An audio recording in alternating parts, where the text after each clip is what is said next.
Welcome to the Riverside Golf Lab podcast. Today, my guest is Kyle Lewis, Director of Golf at Aliso Viejo. How are you, Kyle? I'm doing great. Just finished up our senior club championship and just a really busy season in this golf time that we're living in. For sure. I mean, every season in golf is busy in Southern California because we don't really have many seasons, right? Yeah, different than when I worked in Buffalo and yes. and lived in Cleveland. You actually got time off then, yeah, I think. Kinda, I would assume, anyways. Yeah. There's snow on the ground. Yeah, just scheduling and sponsorship and all that. For sure. Yeah, different things to do. So how long have you been at Aliso? I've been at Aliso since November 2022. Okay. So this is my second full season of running all the championships, the majors, the member guest and all that, and things are great membership. It's a awesome young membership that is plays a lot of golf. We almost do as many rounds as Kodo with 18 holes. Wow. That's incredible. So the tee sheet's always busy, and it's a really good place to be at. How many golf members do you have there? We have just over just around 400. Okay. I'd say with both full golf we're almost sold out at, and then with classic golf we're trying to build that up. Oh, okay. So what's the difference between full golf and classic golf? So full golf, obviously you get tee sheet access 10 days in advance instead of 7 days. So classic golf, you only get 7 days in advance to book your tee times, and you don't get golf on Friday noon to Sunday at noon. So Friday afternoon you can't play like in the big Friday skins games. And then Sunday or Saturday no golf at all, and then no golf Sunday morning. Okay. And then you kind of a weekday thing. Yeah, and you can't. Yeah, and you can't play in the MGA, WGA, or Couples Golf Association. How events. many MGA events do you guys run a year? We run about one a month, and then the majors as well. Okay. So how many majors? So what is that, like 14, 15? Yeah, if you include the club championships and all that. Good gracious. So yeah, they keep you busy. Yes, very busy. And all their majors sell out in terms of member guest. We had a wait list, so 120 team or 120 players, and then plus a significant wait list. Orange County golf, man. Yeah. It's cranking. A little different than Canyon Crest. A little different than Riverside, for sure. Exactly. Yeah. So, where were you at before Aliso? You mentioned Kodo? Yeah, so I was at Kodo before Aliso. I was the head pro there, and there's director of golf over me. It's great facility, 2 courses, some demanding members. Like every club that I've been at, it's like 90% the members are great. Regardless of what club, from Canyon Crest, the Heights, Mission Hills Country Club, the membership is good. And then there's 10% of members that let you know if you're doing something wrong, which you need sometimes to, yes. And then sometimes they let you know when you're not doing something wrong. Yeah. So and if they start not complaining at all, then you have a problem, because then they're so mad they don't even want to talk to you. Yeah, that's true too. Exactly. So then there's always that balance of being a head pro. For sure. And you were the head pro at Kodo for how long? I was from August 2020 to that November 2022. Okay, so about 2 years. Yeah, there. About 2 years. Yep. And then from there you were at Canyon. Is it Canyon? I was at Canyon Crest prior to that. Okay. So from when you left Canyon Crest, it was 2017. Yeah, I think. Yeah, I think so. From 2017 to 2020. Okay. So I took over your position there, which I think you helped me get that job, which I'm very thankful for. I'll take credit for it. Yeah, I'm very thankful for. I was definitely rooting for you in that hiring process, without a doubt. Yeah, that Riverside bias, I guess. Yeah. So I was very proud to be at that club, and being the head pro at one of my clubs that I played high school golf at, and I didn't really grow up there because I wasn't a country club kid. So I grew up at some of the other courses in town, one that we'll probably talk about later. Yeah, where did you play at when you weren't? So I learned how to golf at the Riverside Golf Club. Okay. On Orange. Yeah. That no longer exists. The Aliso Fields. Yes. So that's where kind of I learned where I went out with my dad and make birdie on the last, go to Circle K right down the street, and get ices and all that. And then lessons at Van Buren, For sure. Skylinks. Everyone starts at Van Buren. Exactly. Pretty much. Yep. Exactly. And then I do summer classes with Kiki at General Olds. So like everyone in Riverside has kind of contributed to my golf growth in some way, whether it would be even Jeff Cross at Victoria having us that's where we played high school golf against you guys. And then Kiki doing the summer camp, and he was who I gave me lessons when I was playing college golf before my freshman year. Okay. And then at Van Buren, the same coach as you, Ben Theobald. And then just the pro out at Riverside Golf Club who said he could have the senior membership, $100 a month, and you could play. Wow. Yeah, you could play anytime. And then my dad would drop me off before I went to school. I'd play 18 holes with the seniors. Awesome. And that's so cool. And I think that's what got me to like be who I am in the golf industry, of being able to talk to so many people that I would just go to the first tee and say, hey, do you need a fourth? And just play with them all day. And that's something that people that don't know golf well really don't get, is just kind of how it can grow like that. Like it's just you the public facilities you were able to frequent, all the people that were basically mentors, even though they just touched a little bit of your life, but turns out to be a huge thing. You end up having a career in golf just from those little things right there. That's awesome. And then all my best friends are from the golf industry, from Fitzgerald, who was on this podcast, to Nick Reyes, who I met when I worked at the ranch back when I was just a cart boy, and then Rodney, who's one of my mentors, who's the GM at Bermuda Dunes, who's the head pro at Mission Hills. Okay. So it's just a very the golf community is not that big. It's so funny. Everyone knows everyone. Everyone's helped everyone, and it's really cool. And Nick, is he still at Indian Wells? No, he's actually at Santa Rosa Country Club. Where's that, Arizona? No, up north. Oh, up north? Wine country. Dang. So I didn't think he'd ever leave Indian Wells. I don't know if desert life and all that. Just now he's up in Santa Rosa. Well, the weather's a little better, I guess. Yeah, for the most part. And he and John did a great job at Canyon Crest. We were so spoiled with them and how good they got the greens that I just can't play anywhere else. It's ridiculous. They both of them did an amazing job, and it's happy to see them still or at least Nick still an invited, just like myself as an invited employee, and then John and they're in Arizona. And they're golfers, and when you have a greenskeeper that's a golfer and a good golfer like they are, man, does that help. If you can get a good golfer as your greenskeeper, that just makes life a lot easier, I would feel like.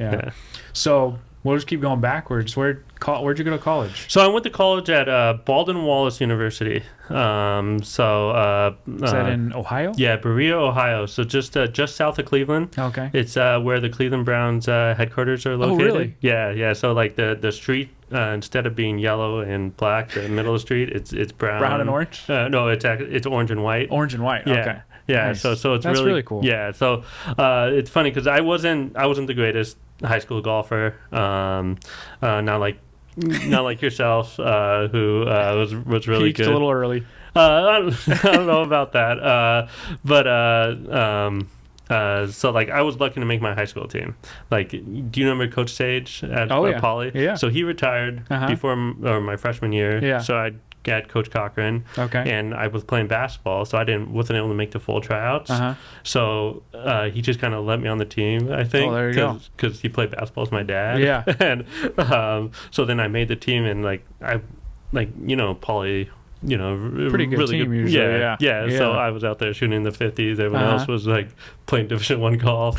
But I fell in love with it. Yeah. And then I was able to continue to make the team. And then similar thing in college is even though it's a D3 school, Baldwin Wallace, I was pretty much a walk-on. I wasn't recruited to go there. Yeah. And then I had a really good practice where I I think I only hit 2 greens, but I shot 1 over. Nice. I just got up and down from Scored, everywhere. yep. And one of who ends up Brian Ruthio, who was one of our captains, goes to me, "Who am I playing with, Seffi? Like, come on, how soft are your hands?" And it was just, and then obviously with my background of being able to go up to anyone and play with them and have a great time and talk about sports. That they all liked me, so I ended up making the team. There you go. As you talked about with Mark and in one of your previous podcasts, I mean, college golf is just the best. It's the best. It's the best. It's the oh my gosh, life. college and I don't golf know, is the best. Like how many, like Long Beach State, you guys were a little more serious about going pro and all that. Somewhat. We still were nowhere near the high ranking teams. But we had some fun. We had dreams. We had fun. Let's just put it that way. That because being a northern school is a little different. So like in the spring break would be like we do a spring break trip. So like freshman year we went to Phoenix. Sophomore year we went to Panama City, Florida, and Mobile, Alabama. Okay. And then junior year we went to PGA West. Okay. And then we played a tournament at Saboba. Oh wow. And then senior year we went to Myrtle Beach, South Carolina. Awesome. So I'm always interested in how those northern teams make their schedules work. I mean, some of them, they're snowed in almost their entire season. Especially in the spring. And all of a sudden it's postseason. So did you guys have an indoor facility to practice in, or? So there was these domes that we drove like an hour to. Okay. That we'd get like passes where, the punch cards where 6 time is a free range ball kind of thing. So there'd be these domes and we'd go and practice there. We did some workouts as a team, but nothing too serious. You can play. Couldn't play. And then there'd be some simulator golf, which I imagine is now even more prevalent around. So I would do that, and then for some people, like I was fortunate enough where Thanksgiving I'd go down to my grandpa's in Tennessee. Okay. And then I'd play golf with him. Very cool. And then I'd spend all winter here in Riverside playing golf with the Fitzgeralds or my father, and then try to do some stuff in February, because that's the worst month, was January, February in Cleveland. And then second week of March we'd be on a plane or a bus driving somewhere. If you're stuck up there, you've got no golf course reps, and you're just talking about a practice round, showing up for your practice round, and like try to find it real quick. So that freshman year, we step off the plane, go to the Arizona State course to practice. And then like the first putt this one guy hits is off the green. Yeah, for sure. No touch. And exactly. It's like, oh gosh. It's a different animal. It's impressive that when I see a team that's from like North Dakota State comes to mind. It's a team that's ranked, I don't know, they're around 100, I think. But I mean, when do they golf? It's crazy. They've got I'm sure they have some sort of indoor facility, but it's still, but it's not the same. The touch is so much harder. You don't got the different grasses. The visuals, you can practice your touch and then it's different when you're hitting into a screen versus, actually seeing a flag 60 yards away than trying to hit it 60 yards for sure. So it sounds like you had a good time in your college golf experience. It was a great time. I mean, so there's some of my best friends, we don't talk as much as I like, sometimes in life that happens. But I mean, it was just a great experience. And like what Mark was talking about, how the beach was right there for him. We don't have that in Cleveland. but there was so much that like looking back on it, which I wish I would have taken more advantage of. Like we had the Bach Festival every year at our school. We were we had a lot of music. And then like some of the people that I went to college with went up on Broadway with plays and stuff like that, and just did that great program. And then like just that is just get involved in that your college experience a little more. It's easy to get lost in golf. It's so all consuming at times. Golf and then just wanting to go to different parties and do different things rather than the social aspect for sure. of it. Without a doubt. And before that you were at Poly. Before that I was at Poly. I barely making it on the golf team every year. So just kind of I mean, falling in love with golf, being on the team that won 100, and then you guys not upset us, but you guys beat us. I'd say as an upset. We hadn't beaten you before, and you guys hadn't lost in a long time. Yeah, so then you guys beat us on the 6-man, I think it was 46-45. I think. I don't know. Yeah, was it? That's a good memory. Yeah, I have a crazy memory. So yeah.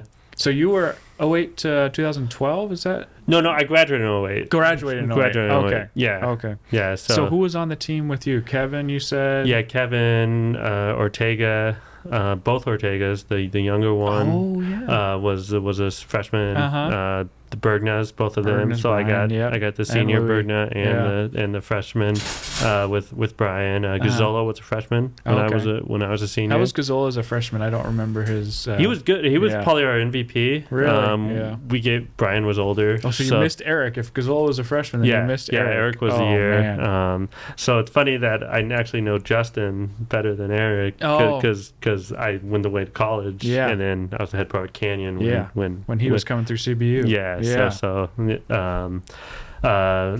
then so we had a good team, and I'd brag about it to my college buddies that I was the only one that didn't go play D1 golf. So like they were like, "Oh, you guys would have beat us." I was like, "Oh, that was all at different years though." Like it wasn't like all 5 of us. That was probably kind of the last real good poly teams though. They're actually getting a little better this year, but man, they haven't been nearly as good. Once David and Eric were gone. Yeah. But I mean, it was a time where poly was just unbeatable. Yeah, when they had... Not just in the league that they were in, just unbeatable in I think the state. Before I got there, the only team that beat them was Ricky Fowler's team. I think so. Before they, obviously before they went on to and Ricky's the regional. Team was insane too. Josh Anderson and Ricky and Andrew Cortez and gosh, man, they had a stacked lineup within as well. The Inland Empire, that was the only team that I think that beat them. So that's not surprising. Yeah. So how'd you get into the PGA program? You're a PGA member for So my junior year of college, I interned at the Northern Texas PGA. Okay. As a junior golf operations intern.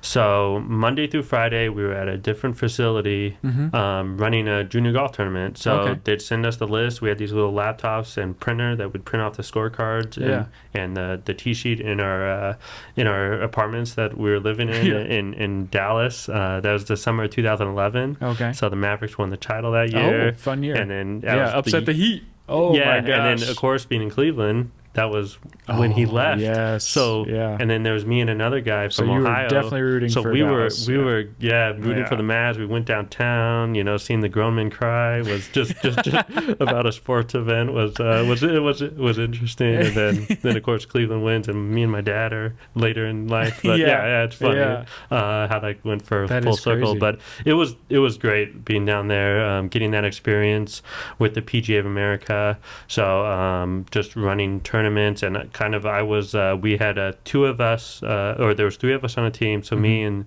there was 2 girls, and both of them. One of them played college golf. One of them played high school golf. One of them was from Sweden, and played at James Madison. And the other one was from Ole Miss. And we were this little team that would drive across northern Texas and just run junior golf tournaments all summer. And you were in the PGA then, or no, just interning? No, interning. Okay. So that's where my first hey, this is what a PGA Pro is. Yeah. Because the year before I was working at the ranch with Jeff Johnson, and he asked, "Oh, do you want to be a PGA professional?" And I was like, "Oh, I'm not good enough to play on the tour." Not even knowing that there's a whole other side of the world, golf business that there is. And I don't think he realized that when I said that. Yeah. Like he thought, "Oh, he must not think he could pass the PAT." Yeah. Not knowing that it's this. Yeah. So there's definitely 2 different professional golfers. Out there. Yeah, for sure. Yeah, and so then I got to see the side of it. And then I got my first job out of college was junior golf director for the Western New York PGA. Okay. So it was Buffalo, New York. lake effect snow, same as Cleveland. So it was definitely different living in it. Yeah. Because as I said, I was able to go away you got away for the winter. and then I could walk around the college campus. Now I had to drive everywhere. Okay. But it was a great experience because we got to host one of the selling points, because I got the job in 2012, was that we were the host section for the 2013 PGA Championship at Oak Hill, the one that Jason Duffner won. Okay. That was just, we got all the volunteers to work the range, to work the first tee, to work the practice rounds. It's a great experience. Yeah, with all the PGA professionals. So that, and then also being able to, I was in charge of running all the junior golf events for the section.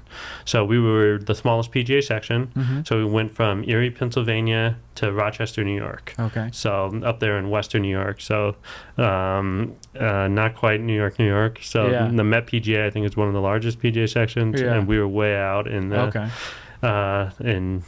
just like there's two different PGA pros, there's two different New Yorks too. New York, and Western New York. That's a lot different. Yeah, it is a lot different. The Rust Belt, all that. So, but it was awesome. I'm a big Donald Ross fan, and there's a bunch of Donald Ross courses in up there in Western New York, and so ran that tour for 2 years, and then I decided that I wanted to get in the green grass side rather than kind of be in the office setting, be interacting with members more rather than kind of doing the scheduling, finding sponsorships, and then running the tournaments.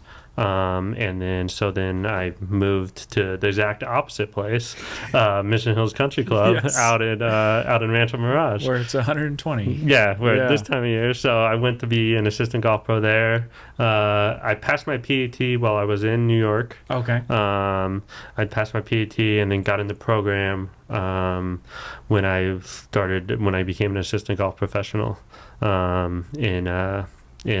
Mission Hills Country Club. How long were you at Mission Hills? I was at Mission Hills for 3 seasons. Okay. So that season, 2013. So I worked the final major of 2012 or 2013 at Oak Hill Country Club, and then I worked the first major the next year, 2014, cool. at Mission Hills Country Club with the last Kraft Nabisco too. Was that the last one? That was the last one, called the Kraft Nabisco, and then the A&A was changed names there. Yeah. So Lexi Thompson won that one.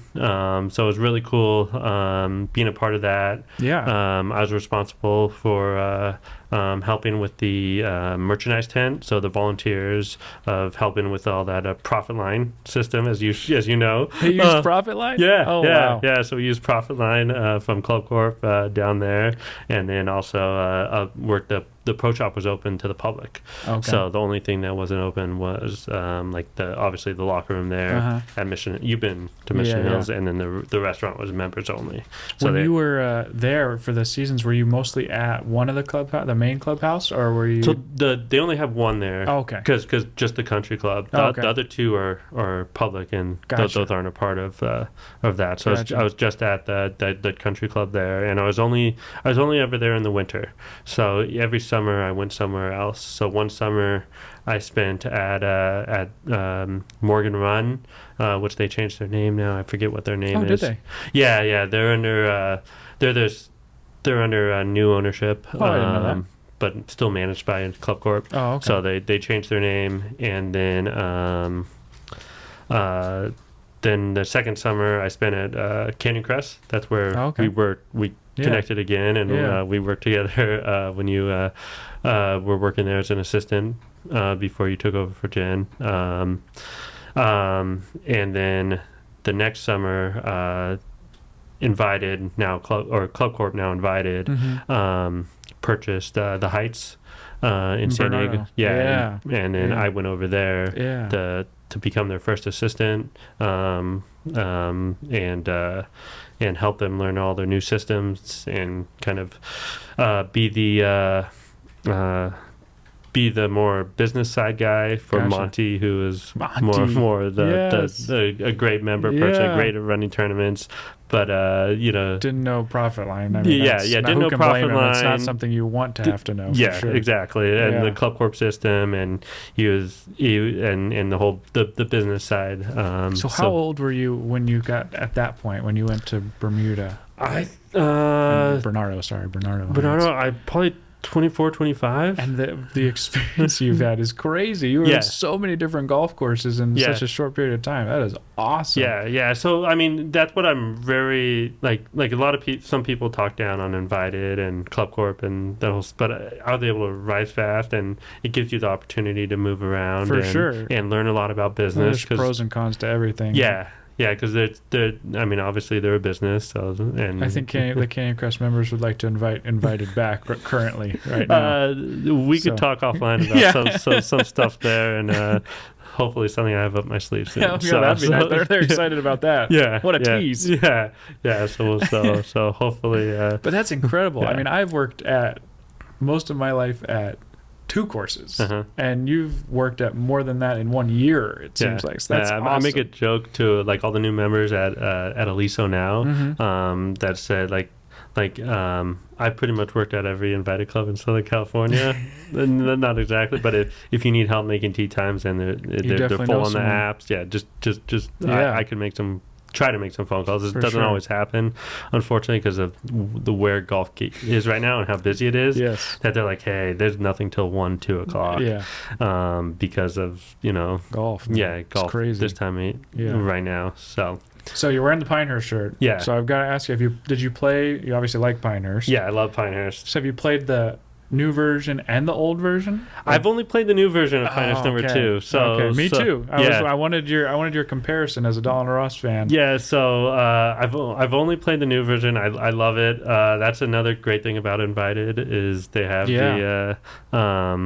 they had that tournament there for several years. I know you played in it how many times? Just once. Just once? Once, yep. Yeah. So I played all the even courses but number 10 now. Okay, so that's funny. I've played 2, 4, 6, and 8 also. Yeah. Or no, 2, 4. Yeah, 2, 4, 6, and 8. Yeah, so that's what I played, and then the Cradle, which I don't know. And the Cradle, oh my gosh, the Cradle. Yeah, so what a cool place. Yeah. I thought you played 7 too, maybe. My wife has played 7. Okay, and she played 7 and 9, maybe 6 also in Q School. They had Q School there twice, I believe. Yeah. And which one's the Nicholas design? 9? 9's the Nicholas. She really liked that, so we need to play that. But I haven't been out there again. Okay. I love Pinehurst. I go Bandon and then Pinehurst. Okay, I've never been to Bandon yet. Oh my gosh, Bandon. So I mean, it's something I can't afford right now. Oh, well, we'll talk offline about that too.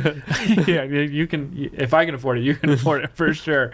So anyway, so you haven't played the old one, the older one, just the newer one, and you like the newer one. Yeah. I like the newer one too. I love the People newer hated it on the U.S. Open.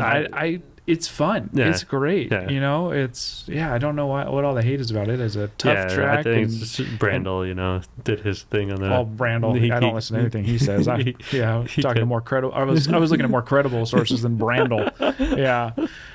Yes, but I love it. I think it's fun. It's beautiful. It's different. Like a lot of those courses there. I played 4. You played 4, then 2. What did you think of 4? So we were in contention. So 1 year of the tournament, I was able to go to both days because after they bought Sequoia. I remember that. Yeah, they had 2 weeks. 2 weeks. And you got to play both of them. I got to play both of them because Eric Perry and his crew wanted to go 1 week, and my dad couldn't go that week, so they went. So the other week. I just stayed there for 10 days. That is awesome.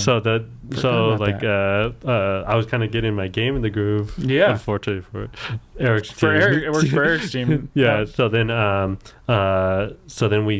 we were like 5th place after the first day on course number 2, and then your quota goes up. Yeah. And then you play the easier course 4 and then the easiest course 8 last. Okay. For this game. So then course 4 we started on the par 3. I think it's 15 there after the par 5. And it's just it did not go well. So bad memories. Yeah, so bad memories, and then there's some things like like hole 2 is the par 5. I don't know where to lay out to. I still don't know where to. And then like both all the par 3s are just so hard to hit. And then they have this one hole 11, which doesn't really, I don't think, fit in the property compared to where the 13 is. It's just a little different course. Yeah, I don't know. I wasn't a biggest fan. I played it after my wife did Q school one year. We went out not the next day, but the day after, and did the Cradle, and then, or maybe it was the next day we did the Cradle, and then the day after that we did 2 and 4. Okay. And 4's it was a fun course. It was fine, but I wouldn't play that one again. I'd play 2 100 times. I mean, it's just so tough and so fun.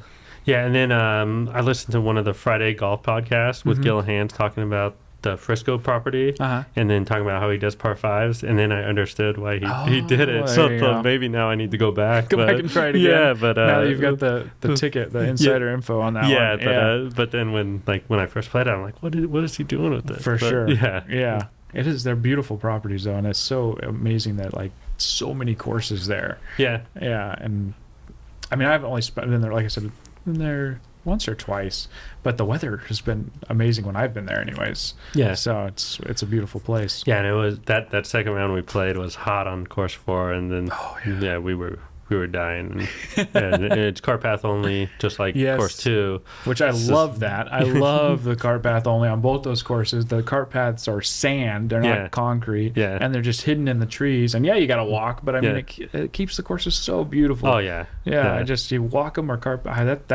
That's how it should be. That's how it should be as Bannon. You just walk. I love that. But if you're gonna have carts, that's how you do carts, right there. The only it was the Kesslers, right? The only property that I played at theirs is Sand Valley. Oh, okay. I won a tailor-made event. What did you think of that place? It was amazing. It looks that's probably next on my list. Sand Valley looks amazing. Yeah. So it was the last week the season was open. It was a tailor-made event because I don't think you were a big TaylorMade fan. I've never played.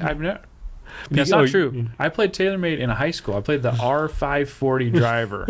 But I will say, I've sent, as my time at the head pro, which was a short time, I sent more TaylorMades back to TaylorMade for malfunctions than any other company. So that is true. Yeah. But I don't think you ordered many golf balls. When your time there, and then the member we ordered member golf balls, and Invited was having a contest, and I beat last year by so much I won the contest and got a trip to Sand Valley. So You're thank you. Welcome. See, I was just looking out for you. Thank you. So that's one way to do it. Well, that is a perfect segue into one of your recent awards I learned about. 2023 Merchandiser of the Year for SCPGA. That's awesome. Yeah, it's for the Metro chapter. The chapter. So I'm one of the finalists for the section this year. So we'll see in December. So what do you do besides be a genius with golf ball marketing to win the Merchandiser of the Year? I hire the right people. I have Liz Smith, who's our merchandiser. She's amazing. She always changing the shop, making it look good. Housing by women's clothes, because I don't have that eye. And then a big thing is logos and doing cool things with the logo, and then we also created a member-only logo for Aliso. That's cool. Yeah. So did you created that with the members, or? Yes, I created that with someone on our board and our GM. Very cool. So it's Aliso Viejo means old sycamore in Spanish. Didn't know that. So we have the sycamore logo, which with the date that the original club was found when it was public, 27 holes and not 18 holes. Okay. So that's what we went with, and that's a really good idea. Yeah. So we only use like Peter Millar and kind of the high end stuff on that. And we have it set to the side, and we have members ask, "Hey, can we do the member only logo?" So. There's that, and then it's just putting, like, a lot of complaints was not enough stuff with the logo on it. That's what I was going to ask. It's getting more towels, like Winston Collection, the head covers. Oh yeah. Yeah, so I got the head covers, like with the Orange County seal, the local freeway, and then like the California flag, and we're a Jack Nicklaus course. Yes. So I got the Golden Bear on it. So it's a really cool head covers. Yeah.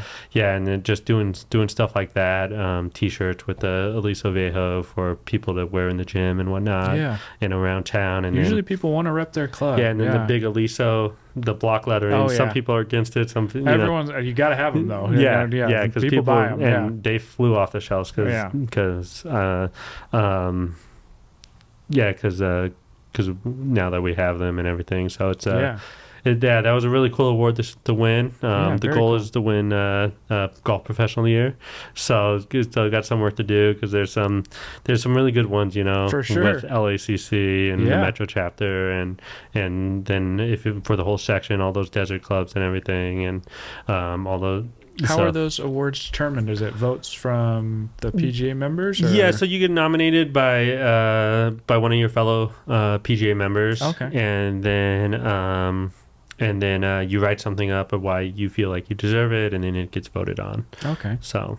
Very cool. Well, good luck and thank you. The rest of the Thank you. We'll see. Yeah. So you mentioned Riverside Golf Club. Yeah. And you mentioned prior to this some kind of plan for Riverside Golf Club. Now it's funny that you mentioned that because I've driven by Riverside, what is now Riverside Golf Club, which is a dirt field with weeds growing on it. It's cross-country course. It's cross-country course, and it's been that way for close to 10 years now. I mean, just way too long, sitting in the middle of our city and just completely unused. Yeah. And I'm like, what are we doing? And the city owns it. Yeah. And they leased it out to the people who ran it, and I guess didn't run it very well. Mm-hmm. So what do you think we could do with that? So I would love to, obviously, my ultimate goal would be to turn it into something like Kalina Park has with the first tee of San Diego, and have it the first tee of the Inland Empire. Yeah, the first tee of Inland Empire needs a home, I believe. Yeah, they do. They do. And I've talked to who ended up getting the executive director job, and hopefully have more good conversations with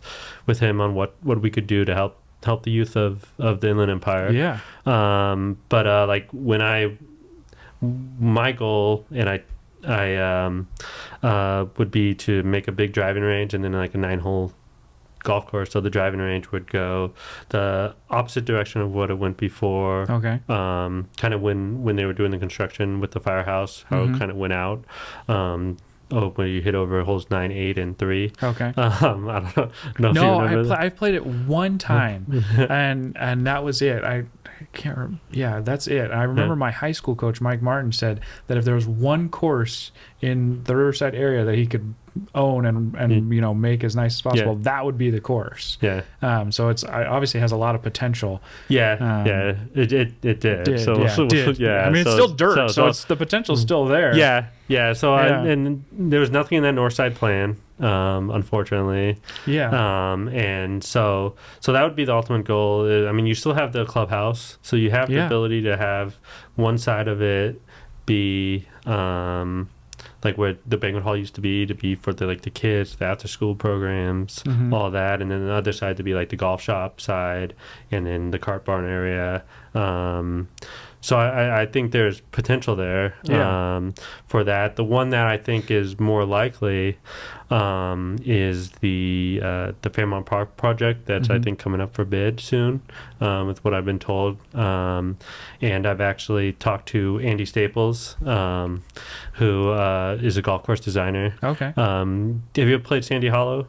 Nope. Have you seen the videos of that? It looks fantastic. Yeah, like you're playing golf on Mars. He designed that course. I think my wife's played there. Yeah, actually, she's told me about it. But I haven't. Yeah, so he wrote this community white pages and about how to make how to run a municipal facility where to get the whole community involvement. Because as Kevin's talked about on this podcast, is the taxpayers don't want to pay for something that they don't use. Yeah. So what you need to do is get community involvement. So he has this project in New Mexico where he designed a golf course with walking trails that the whole community can use, and then like the St. Andrews model where one day a week it becomes like a park for everyone. Yeah. Like if maybe at Fairmont Park, you make something like that, you get the community involved in some way, whether you could do the first tee there or not,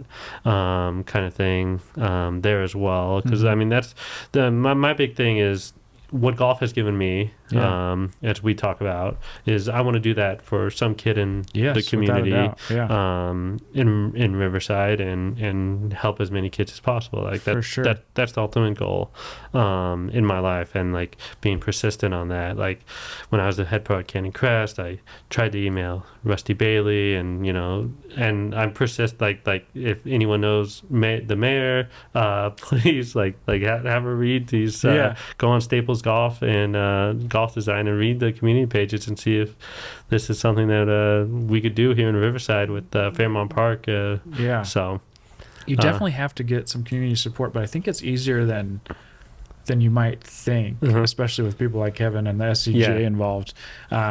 He had a good example. I said, like you said, only 10% of people play golf, but that's bigger than a large chunk of percentage of people that do other hobbies that are, which is a good thing to remember. Like, do you go to the main library? Exactly. I haven't been to the main library since I reopened. No, definitely not. So back when when I was in elementary school, we had to go to the library and had actual library cards. We took my daughter once, and it's amazing, but it's like I don't use it. Exactly. It's a great resource, but I don't use it. And that's like many things that our tax dollars go towards, and it might not be necessarily for us, just like golf. It should be an option for someone to use. And I think if you run the business of golf properly, it could not be a tax burden on the community. For sure, exactly. The only thing maybe would be the initial setup, or unless you could get someone to especially help fund in this economy with golf the way that it's going, because it is just continuing to boom, and people are. I mean, and golf courses are dropping in Riverside, so you're going to have people that want to play golf around here. I mean, people were during the height of, I don't know if it's still this way, it probably still is to some degree, but during the height of the post-COVID golf boom, so many people were coming from Orange County and LA to come play out in these Riverside courses because they couldn't get tee times there.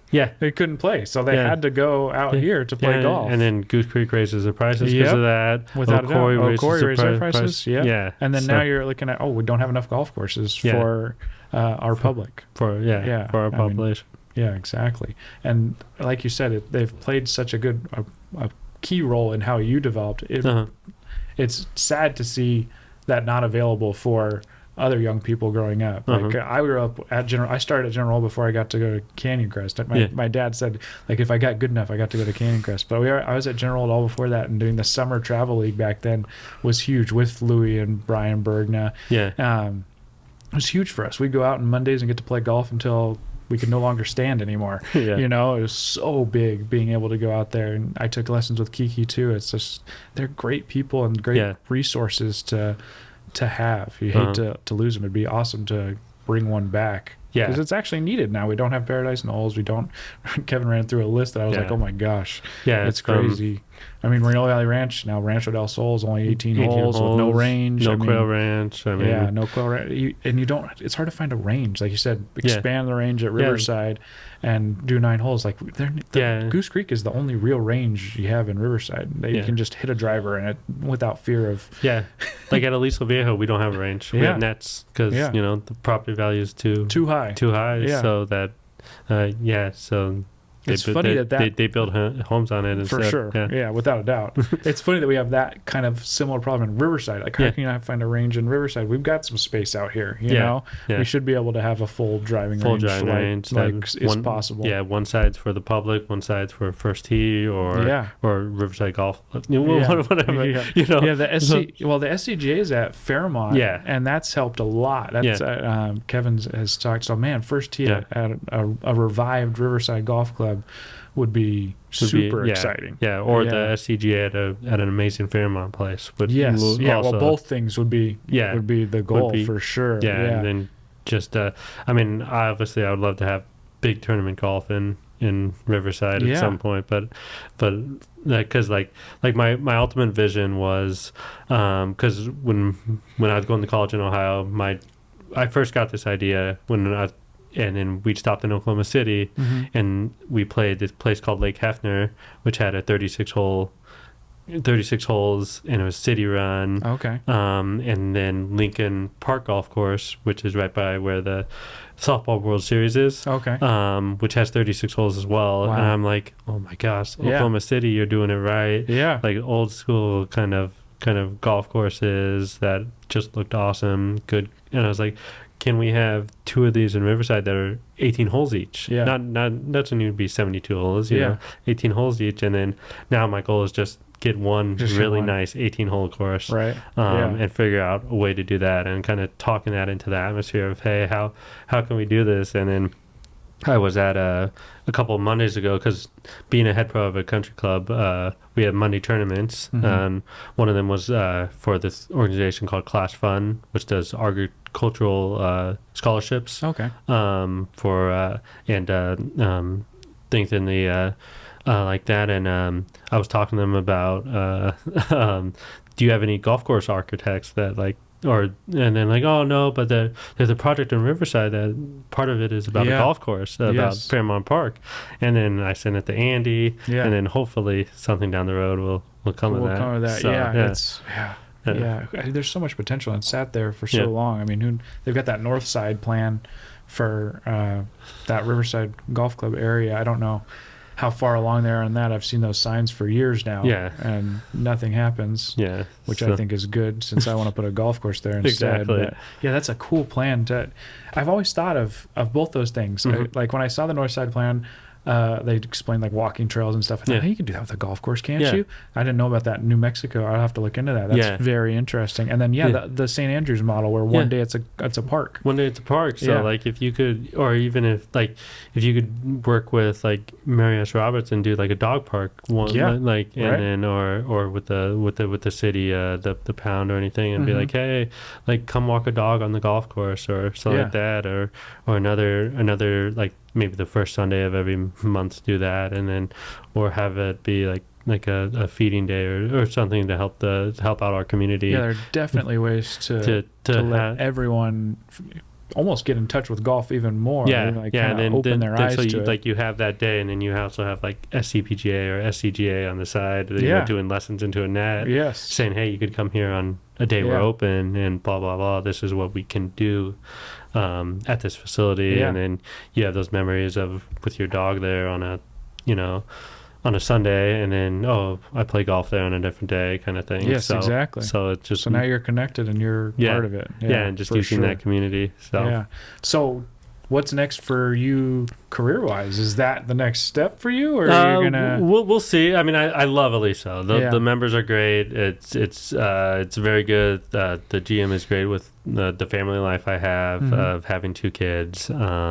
So we'll see what's next. I do need to find another gear here. Because at